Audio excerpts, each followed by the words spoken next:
Hi, Honest Discussioner here. If you saw my last video, you heard me talking about some spiritual things that happened to me as I talked about my deconversion. Or I probably thought at the time they were spiritual experiences, but I really don't think they were anymore. Pretty explainable, really. But and I'm assuming most of my subscribers are literate, and so you can probably read the title up there that says, the one way that God could exist or something like that. I just want to preface this by stating I am still an atheist agnostic and nothing has really changed. I'm not a strong atheist, though. I don't say, and I've made this clear in all my videos, I don't say there is no God. I just don't see any reason to believe there's one. There's no positive evidence. There might be a lack of negative evidence for a deistic God, and there's certainly a lot of negative evidence against the theist God. I can't really reconcile what theist gods say about themselves with what they say about themselves. They kind of clash.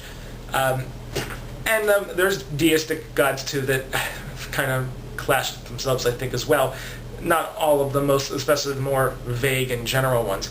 But in my travels and journeys along the internet, researching God and philosophy and religion, that sort of thing, I did come across one that was an intriguing idea, and I want to get your thoughts on this. Now again, I'm giving you an example of how I think God could exist that isn't a paradox and a contradiction. It at least fits. It could possibly fit in with reality.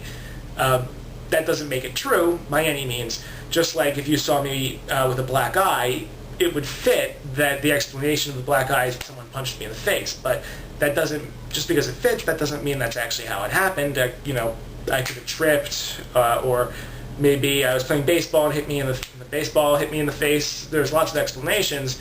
Just because one of them fits doesn't make it true.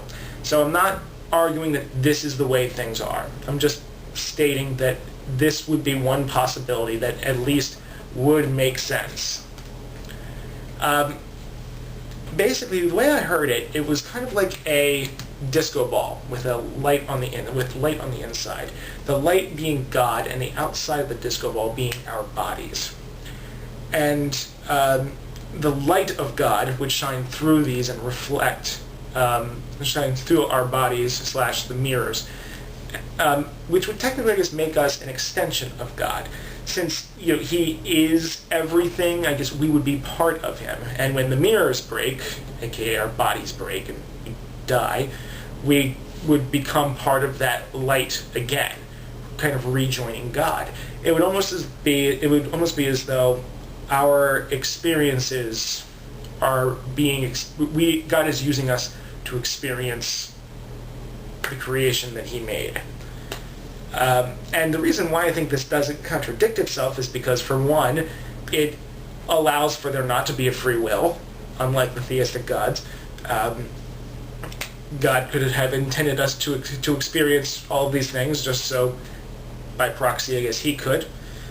It also explains all of the suffering in this world because He's experiencing it as well, and also suffering does help strengthen people. The mindless slaughter, maybe not so much, but if there wasn't any suffering, there wouldn't be any growth. People, grow through their challenges, not through stagnation. So, especially this version of God, I think, would explain to a greater detail why there would be suffering in the world and why everything isn't, peaches and ice cream and I don't know, cotton candy, and I don't know why they're all food analogies. But anyway, so yeah, tell me if you think that doesn't make any sense at all, or what your thoughts on it. Theists and atheists alike. If I could get some deists in on that, that'd be great. But yeah, let me know what you think. Have a nice day. Honest Discussioner, out.